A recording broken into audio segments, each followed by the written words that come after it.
right, so I'm going to get started with this. This is our remote learning organization workshop. It is a trial workshop. We're going to record this one, post it on Canvas, so you guys should be able to see this information in the future. However, if you are interested in possibly having some of these workshops later, there is a survey at the end of this PowerPoint, and we would love to hear your thoughts on it, whether you're listening right now or you're listening in the future. So this is Remote Learning Organization, and my name is Brittany Kling. So I am an SEHD peer mentor. My job is to help students who are in the SEHD succeed in their classes. Now, I'm a second semester third year student, a junior, but I start professional year in spring 2021. So I have a summer semester and a fall semester left before I finish all the kind of the prerequisite classes for professional year. Some other things that are about me: I transferred to UCD this past fall. It was a very exciting time because I had never done anything teaching-wise, and I was transferring in as a teaching major. So it was kind of a big decision on my part. I'm an elementary education major. I work as a next-gen intern, so that is that I work as a paraprofessional. I do what you would do in the EDHD 1930 and 2930 internship, but I do it all week. I love my job. And then I have a knack for keeping organized because I'm a very busy person. So today's agenda is going to start with work from home schedules. Then we're going to move into planners and calendars. This is going to be a quick overview of planners and calendars because this is only going to be a 30-minute session today. If we do future sessions, we can definitely deep dive into planners and calendars. And the same with productivity apps. I have 4 apps for you guys today. It's going to be a quick overview of them, just some things that I really enjoy and would love to pass on to others. And then at the end, we will have a question time if you guys have any questions. So work from home schedules. Work from home schedules are there to keep you from wasting your day. There's been a lot of times when, especially at the beginning when the college wasn't quite on quarantine yet or stay at home yet, and we weren't locked in our houses. Everything was kind of brand new, and I was like, oh my goodness, it feels like I just have a day off. So I spent a lot of time watching TV and playing video games, and I felt like I wasted my day because I was like, I should be utilizing this time. I only have it until April 6th. As we know now, because it's April 8th, that we're going to be like this for the rest of the semester. So now is the perfect time to kind of get this schedule down pat so that you know, okay, I'm utilizing the time that I do have until the end of the school year. And then steps to create a work at home schedule are to, first of all, list your priorities. Now, you'll see in my future one that I didn't list self-care, but self-care is very important, and I do suggest if you don't list it, you'll schedule it first. If you do list it high, because this is a time that's very stressful and it makes me very anxious. So self-care is what's keeping me stable in all of this and in a good mood. Then you'll assign amounts of time to each priority, and you'll see what I mean. So how much time do you want to spend? And then you'll schedule your priorities throughout the day on kind of a table. So let's take a look at how that looks for me. So my priorities are, first of all, like I said, self-care, but second, to go to class and do homework, because those are top priorities for most students. Very close second is to be doing my work assignments and tutoring. So for all of these, going to class and tutoring, those are at specific times. I have Zoom meetings that are scheduled like at least a few days in advance, usually a week in advance. And then doing homework and doing work assignments, those are not necessarily scheduled, but they are time sensitive, and that I probably need to get them done in a certain day or a certain week. Third for me is to do exercise and get outside. As you can imagine, if I'm playing video games and watching TV too much, I'm probably staying inside too much. I also used to walk a ton between my job and between walking on campus from the Tivoli Garage to the Lawrence Street Center, and now I'm not doing any of that. So making time and a priority to get outside and get exercise is very important for me. Fourth is to do chores or just generally clean up. It's been proven that having a clean area helps you minimize distractions so that when you're doing your work, you are more organized and focused. Right now, my desk is actually a little messy, but it's messy with school stuff like a planner and sticky notes that I need out. So I would actually like if I had a cleaner desk than I do now, and this is stuff that's important. So just make sure you're cleaning up. So for me, chores is on there.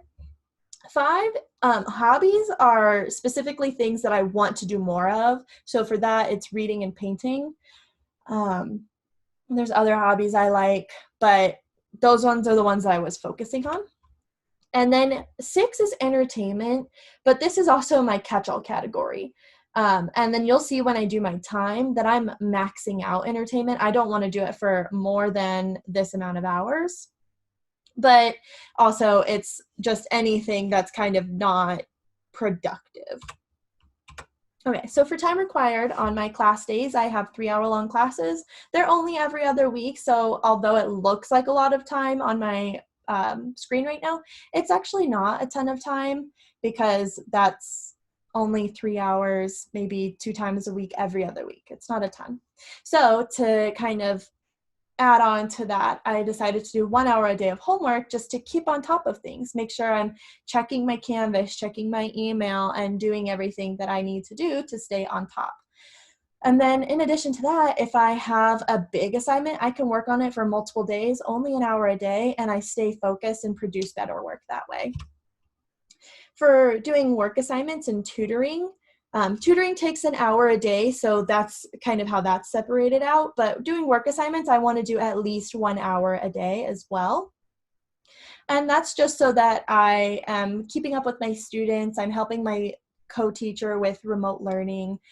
Actually, today I did far more than the 1 hour. I've been working since 9, so I did 3 straight hours of working and doing work assignments, and it was perfectly fine. I loved it.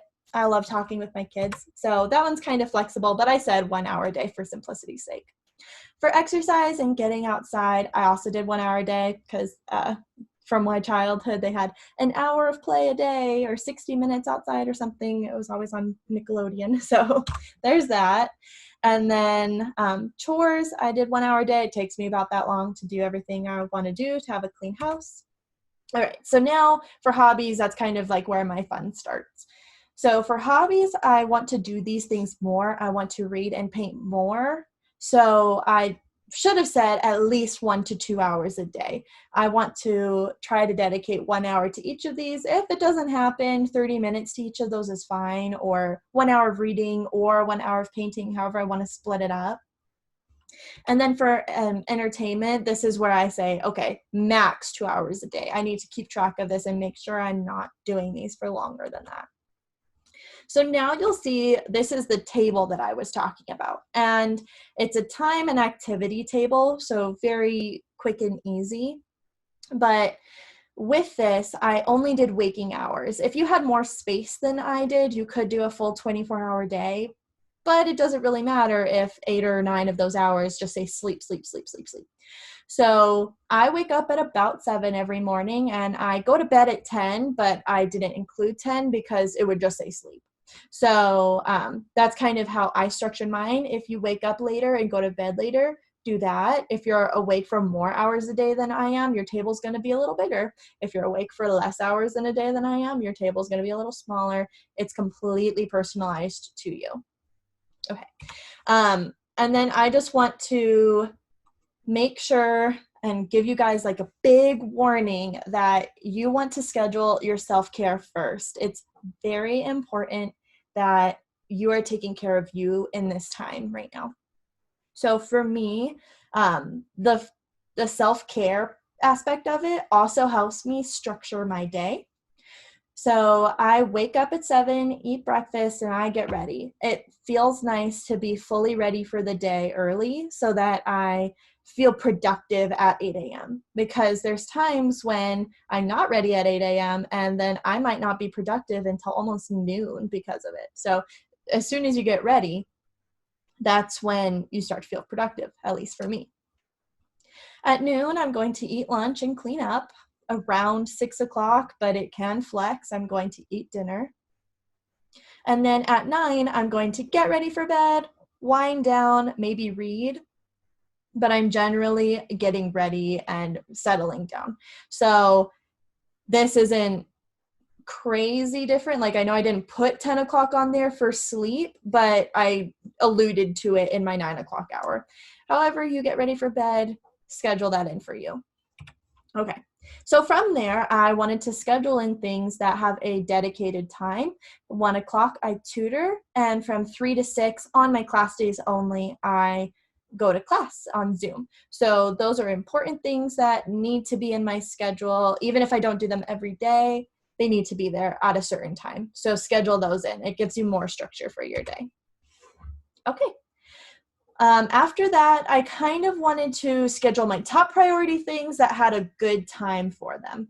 So for me, like I said, that was doing work in school. And for that, I am most productive in the morning, especially if I get ready for the day early. So after I get ready for the day, I still am kind of calm. So I want to be doing stuff that's on my computer. I'm not super active. I don't want to do my exercise that early in the morning, although some people do. So that's when I schedule work and school. I check my email, my personal school and work ones for anything important, any news. I check my planner and my calendar to have a kind of mental image of what my day looks like. And then I make a to-do list so that I have structure to my day and I know what needs to get done when. And then from 9 until 11, I have 2 hours. It's a block of time where I do work assignments and homework. I don't specifically say, okay, 9 o'clock I'm going to do work and 10 o'clock I'm going to do homework, because sometimes there's more important homework than there is work. And sometimes there's more important work than there is homework.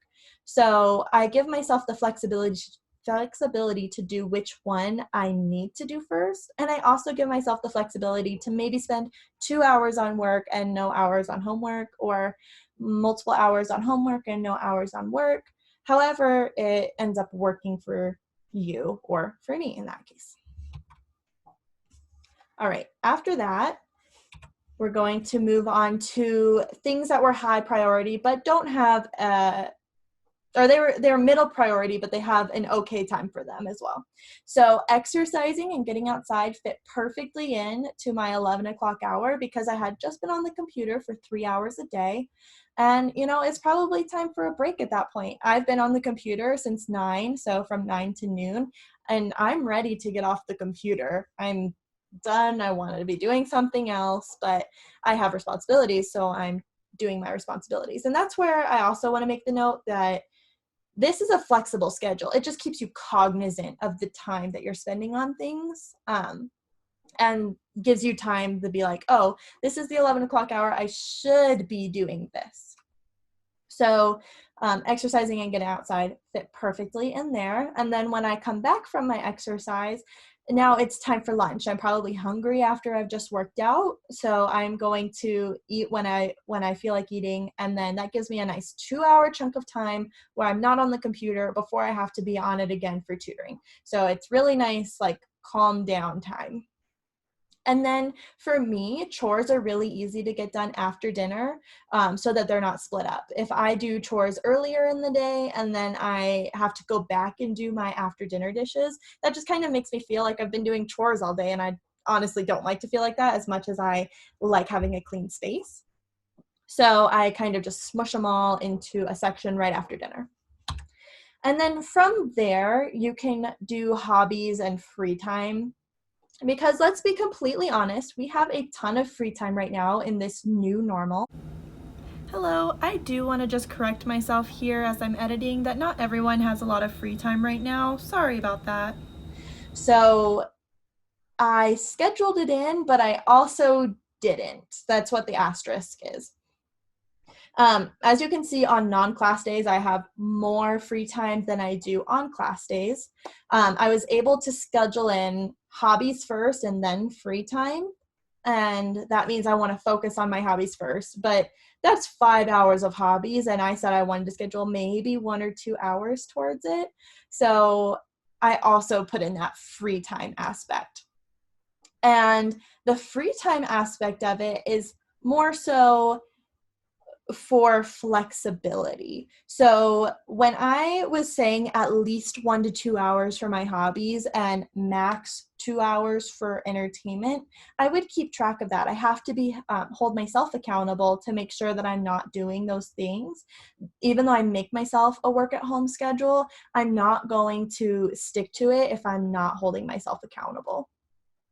So the free time portion right here, it has an asterisk because it's not necessarily when I can do entertainment. I should be doing entertainment as a last resource kind of thing. And if I need more time to do homework because I have a really big project or essay, or I needed to actually do a little bit more work than I thought and it ate up all my homework time, but I still have homework to do later in the afternoon, I can do it then. So you can also use it to take a nap, but limit your naps. Or you can do it to clean more if maybe your house is a little bit funky and you just want to clean, like have a deep clean afternoon. You can use all that free time for deep cleaning. So even though I put entertainment on my priorities, it's definitely more like a last priority kind of thing. All right, and so that is work from home schedules as a whole. And then I'll kind of leave this page up just a little bit so you can see, take a picture if you want, however you want to do that.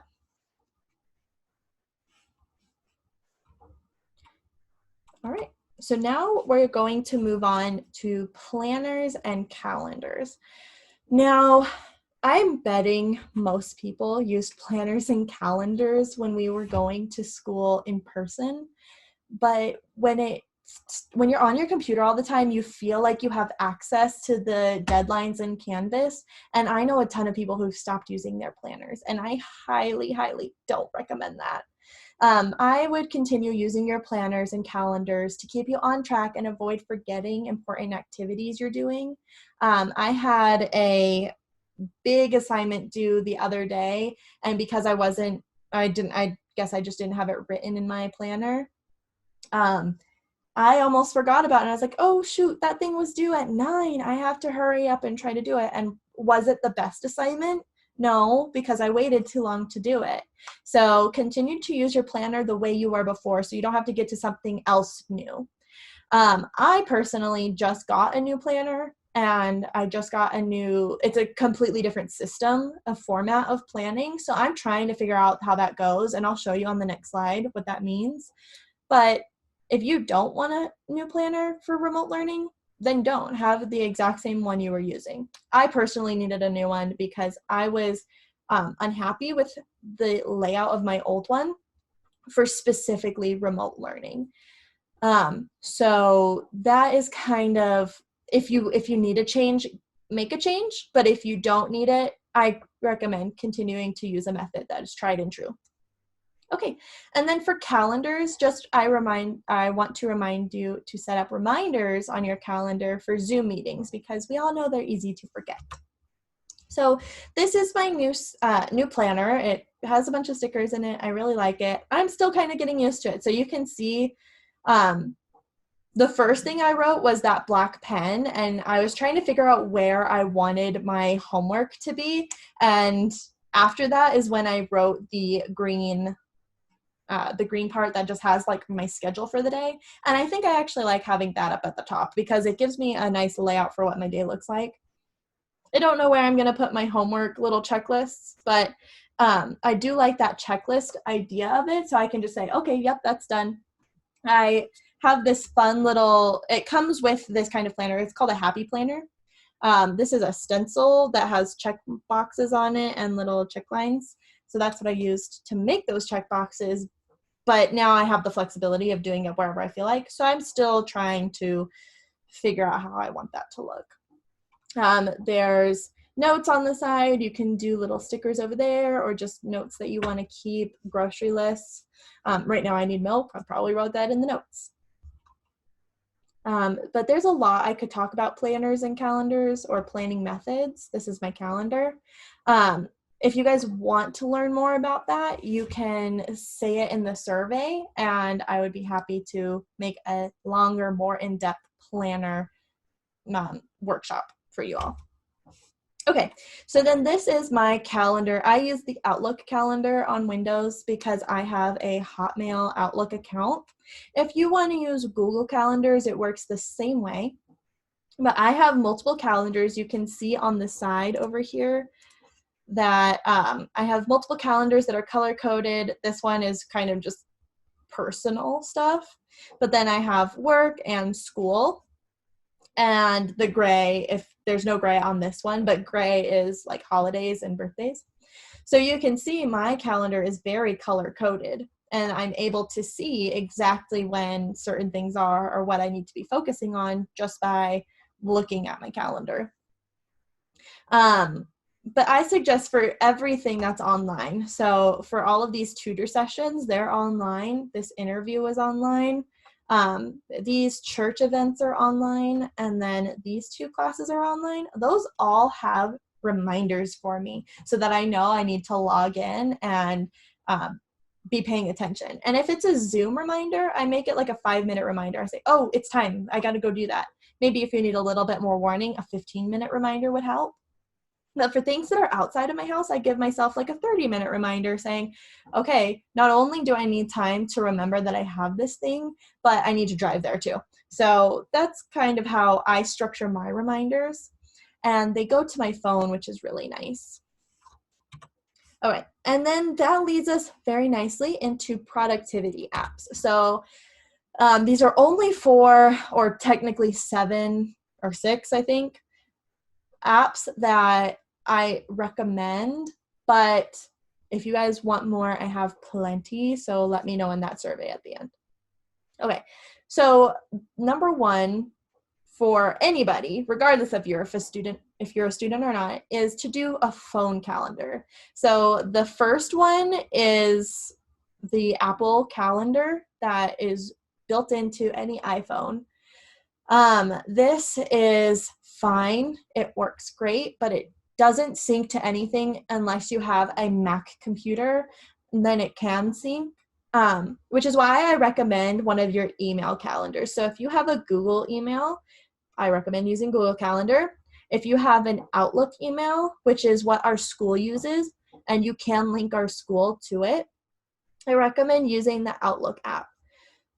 Those are my personal preferences, but you can do in the second 2, you can do the exact same things with the color coding and the reminders. This one, I think you can do reminders. I don't know how to color code in it. I could never figure it out, but maybe you guys do. So just some reminders. You can set yourself alarms for events, and you can see what your day looks like at a glance. If I go back to this calendar, although this is a desktop, obviously, I could see if I was just looking at Monday that I had a doctor's appointment and a job interview and tutoring, and they were kind of spread out, but pretty equal distant to each other. So I recommend looking in the morning when I scheduled my beginning of my day, my to-do list. That's what I was looking at to see what my day looks like at a glance. I also was able to use my planner that way. See, these are my at a glance things. So however that works for you. I like having an app because when I'm at the doctor and I'm scheduling my appointment right then and there, I just put it in my phone and it's done.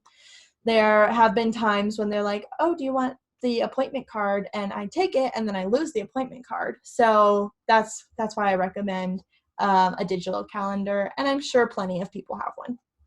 The second app is the Canvas student app. This is something I recommend for every single UC Denver student because it's really nice to be able to just log in and see what kind of assignments you have due if you're out and about. And we're less out and about now than we used to be, but there was definitely at least a couple times. There were a couple times when I was out with friends on a Friday night, and then I was like, oh, I need to make sure I submitted that assignment that's due tonight. And lo and behold, they hadn't submitted it. So I had to do it right then and there. Now, with that being said, you can download your files. If your teachers post readings online and they're like a scanned PDF file, you can download that and you can submit assignments, but I don't recommend it. It's kind of an emergency case like I was on that Friday.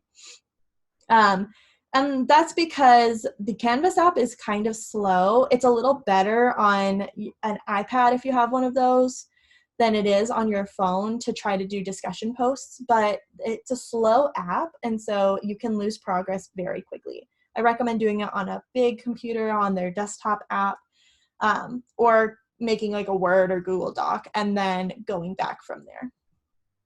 Okay. Finally, I have 2 apps from Google, and these are more to-do list or notes apps.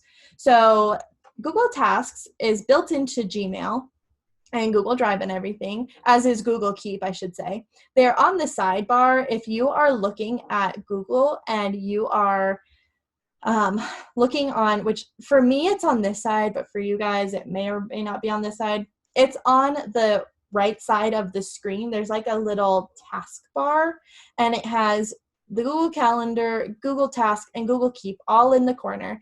And they're little, like you can open them in Gmail and you don't have to open a whole new web page. It's just on the side, which is really nice, I think. But Google Task and Google Keep also have phone apps. So Google Tasks I use to make to-do lists, and that's the main purpose of Google Tasks is to-do list. It's a checkmark list app. You can set reminders on your, like the task is what it's called. You can set reminders and due dates, which is really nice for assignments if you choose to plan in Google Tasks. And it's really easy to organize and hard to lose because you can have multiple lists and you can change things between different lists. And then it's hard to lose because it's on your phone. When I make a sticky note to-do list, it's very possible that I could throw it away or have it get lost. It flies under my desk and I never see it again. So that's why I've switched religiously to a digital task list. I also have them in my planner. That's the only other safe place that I've found for me, but that's not for everyone.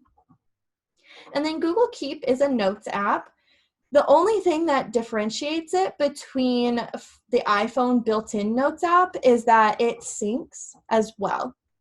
So Google Tasks and Google Keep sync to your Google Drive, and like I said, your Gmail, all of that. So it's really nice. I personally use my DPS email for all of this because I don't have a Gmail, but still, it's really nice to just have it all in one place.